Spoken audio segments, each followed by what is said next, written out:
Hello everyone and once again welcome to Umar Taskeer YouTube channel myself Umar Taskeer. Guys, Facebook ads course के इस particular video में हम लोग बात करने वाले हैं अबाउट डोमेन वेरिफिकेशन।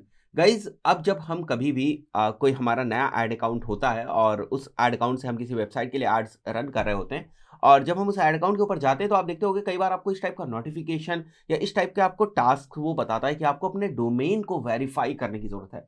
तो गाइस, ये पहले नहीं होता था। अभी जो iOS 14 की अपडेट आई हुई है उसके बाद इस टाइप के नोटिफिकेशंस आपको दिखने लगे, इस टाइप के आपको पेंडिंग टास्क बेसिकली दिखने लगे कि आपको जो आपका डोमेन वेरिफिकेशन है वो आपको कराना पड़ेगा। तो सबसे पहले इस चीज की बात कर लेते हैं कि डोमेन वेरिफिकेशन से क्या हेल्प होगी। पहली चीज तो ये कि क्यों आखिर हम लोग डोमेन वेरिफिकेशन करते हैं और उसके बाद किस तरीके से हम लोग जो है डोमेन वेरिफिकेशन करते हैं। तो यहां पर देख सकते हो आप मेरे लैपटॉप स्क्रीन के ऊपर, अगर मैं बात करूं कि क्यों हमें डोमेन वेरिफिकेशन की जरूरत होती है तो बेसिकली दो मेन रीजन है। पहला जो रीजन है गाइस वो ये है कि जब गाइस हम लोग हमारा जो पिक्सल होता है उसको हम हमारी वेबसाइट के ऊपर लगाते हैं तो हमारी वेबसाइट के ऊपर बहुत सारे जो हम इवेंट्स क्रिएट करते हैं वेबसाइट रिलेटेड, उन इवेंट्स की इंफॉर्मेशन हमारे पिक्सल में आती है। अब वो इंफॉर्मेशन करेक्टली आ सके उस पिक्सल के अंदर, इसके लिए हमें ये डिफाइन करना पड़ता है कि ये जो हमारा एड्स अकाउंट है और ये जो हमारा पिक्सल है, ये एड्स अकाउंट और ये पिक्सल हमारे इस पर्टिकुलर डोमेन से कनेक्टेड है, या इस पर्टिकुलर डोमेन के लिए हम इस पर्टिकुलर एड अकाउंट से और इस पर्टिकुलर पिक्सल से जो है एड्स रन कर रहे हैं। इस पिक्सल की इंफॉर्मेशन को हम लोग यूज कर रहे हैं एड्स रन करने के लिए। कहने का सीधा सा मतलब ये कि जिस भी डोमेन के लिए हम एड्स रन करते हैं और जो भी हमने पिक्सल उस डोमेन के ऊपर या वेबसाइट के ऊपर हमने लगाया हुआ है ताकि जो हम इवेंट्स वगैरह क्रिएट कर सके वो प्रॉपर एट्रीब्यूट हो सके। कहने का मतलब ऐसा ना हो कि वो इवेंट्स प्रॉपरली जो है ना वो पिक्सल कैप्चर ना कर पाए। तो पिक्सल की अपनी जो कैपेसिटी या capabilities because of the iOS 14 update जो कम होती जा रही थी वो कुछ हद तक हम लोग उसको इंप्रूव कर सकते हैं with the help of domain verification, जिससे ये सिग्नल जाता है फेसबुक के सिस्टम को कि इस पर्टिकुलर एड अकाउंट से और इस पिक्सल की हेल्प से इस डोमेन के लिए जो एड्स हैं वो रन किए जा रहे हैं। तो this is the first reason कि हमें डोमेन वेरिफिकेशन की जरूरत पड़ती है। ठीक है, तो ये इंपॉर्टेंट भी है।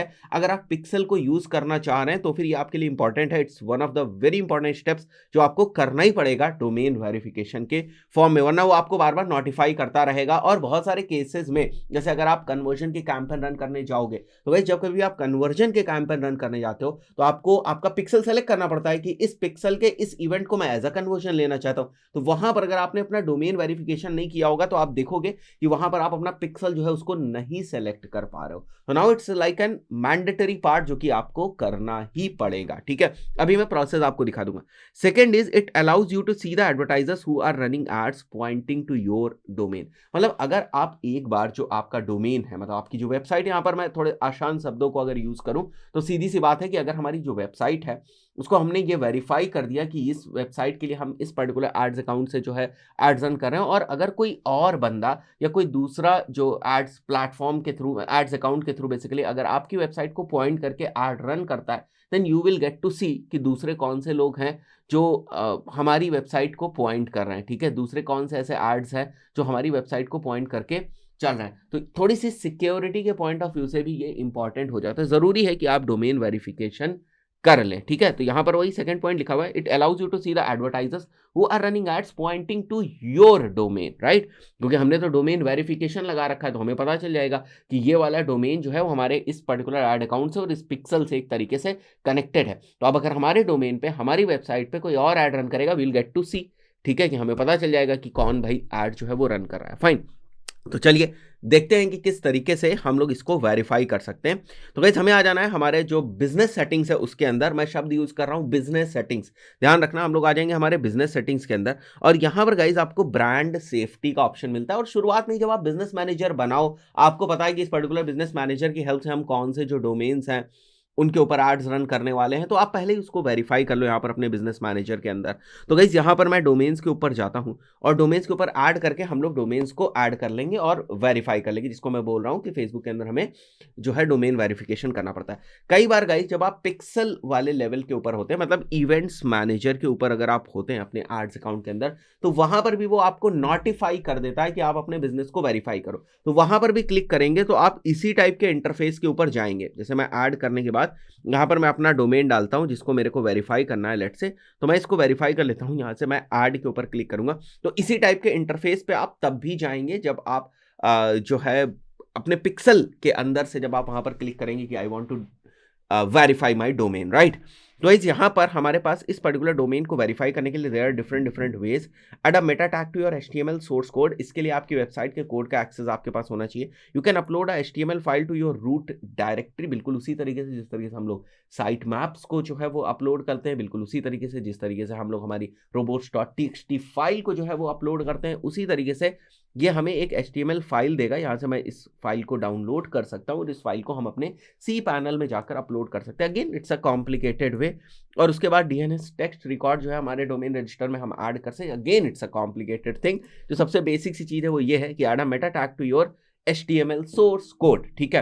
तो गाइज ये किस तरीके से हमें करना है, यहाँ पर आप देखो कॉपी दिस मेटा टैग हमें लिखा हुआ है यहाँ पर, ठीक है। इसको हमें हेड सेक्शन में जाकर जो वेबसाइट का होम पेज है उसमें हमें पेस्ट कर देना है। तो गाइज मैं आ जाता हूँ अपने वेबसाइट के बैकएंड में, और बैकएंड में गाइज हमें जाना है अपीयरेंस में। ये तो मेरे पास जो मेरी वेबसाइट है दैट इज बेसिकली वर्डप्रेस के ऊपर जो बनी हुई है, तो बहुत ही आसान है इसके बैकएंड में जाना। और अगर आपकी वेबसाइट कस्टम वेबसाइट बनी है, कोई डेवलपर उसको कंट्रोल कर रहा है, मतलब डेवलपर से अगर आपने बनाई है, बनवाई हुई है, तो what you can do is simply आपको जो यहाँ पर ये वाला कोड दिख रहा है, you just give this code to your developer, और इस इंस्ट्रक्शन के साथ आप अपने डेवलपर को ये कोड दे दें।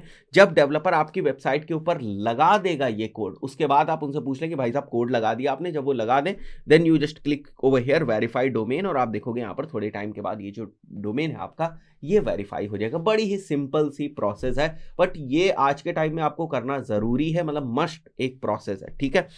तो गाइज अगर हम लोग वर्डप्रेस की वेबसाइट पे करके देखें इसे, तो गाइज हमें जाना है अपीयरेंस में। अपीयरेंस में हम थीम एडिटर में जाएंगे, ठीक है। और थीम एडिटर से हम लोग यहाँ पर मेक श्योर करेंगे हम अपनी थीम्स को सेलेक्ट कर लें। तो हमारी थीम स्टोर फ्रंट है, जो कि बेसिकली आप देख रहे हो यहाँ पर अप साइड में, यहाँ पर मैंने सेलेक्ट कर रखी है। उसके बाद मुझे जाना है header.php में, तो मैं ढूंढ लेता हूँ यहाँ पर header.php। यहाँ पर हमें दिख रहा है, आप देखो थीम हेडर header.php मैं सेलेक्ट कर लूंगा। और उसके बाद ये रहा गाइज हमारा हेड सेक्शन। तो 12th लाइन से हमारा हेड सेक्शन ओपन हो रहा है, और यहाँ पर अगर देखो तो 27th लाइन पे हमारा जो हेड सेक्शन है वो क्लोज हो रहा है। तो गाइज मैं यहाँ पर आ जाता हूँ, और ये मैंने जो कॉपी किया था ये मैं यहाँ पर लेकर आ जाता हूँ, और before the head section closing मैं इसको यहाँ पर कर देता हूँ पेस्ट। उससे पहले वाली जो लाइन है that is basically Google search console का वेरिफिकेशन कोड है ये, तो उसको आप इग्नोर करो अभी। आप ये देखो 27th नंबर लाइन पे मैंने एक कोड यहाँ पर डाल दिया हुआ है, एक सिंगल लाइन का HTML कोड है जो मैंने यहाँ पर डाल दिया है। Now what I have to do is मैं नीचे आ जाता हूँ यहाँ पर, और यहाँ पर गाइज हमें सिंपली कर देना है अपडेट फाइल। तो हमारी जो फाइल है वो अपडेट हो गई। उसके बाद गाइज आपको यहाँ पर आना है और सिंपली वेरीफाई डोमेन के ऊपर क्लिक करना है, और आपका जो डोमेन है वो वेरीफाई हो जाएगा। कभी कभी थोड़ा सा ज्यादा टाइम लग जाता है, और ये बात यहां पर अगर आप देखो तो बहुत क्लियरली मेंशन है, it may take up to 72 hours for Facebook to find the meta tag code. If the domain status is still not verified, you will need to check verified domain again और confirm the meta tag is listed in the scrape results in sharing debugger tool. तो debug करने की हमें जरूरत पड़ेगी बाद में, but उसकी जरूरत आपको पड़ेगी नहीं। सिंपल सा कोड है, ये मेटा टैग आपको अपनी वेबसाइट के ऊपर लगाना होता है, देन इसको वेरीफाई करना है, और आपका जो डोमेन है वो वेरीफाई हो जाएगा। थोड़ा सा जैसे मैंने बताया आपको थोड़ा सा यहाँ पर टाइम लगता है, बट उसके बाद जो हमारा डोमेन है वो वेरीफाई हो जाता है। ये एक कंपलसरी प्रोसेस है जो कि बेसिकली आपको करनी। दोस्तों आशा करता हूँ वीडियो आपको पसंद आया होगा। इस पर्टिकुलर वीडियो में इतना ही, मिलता है नेक्स्ट वीडियो में। Till then good bye.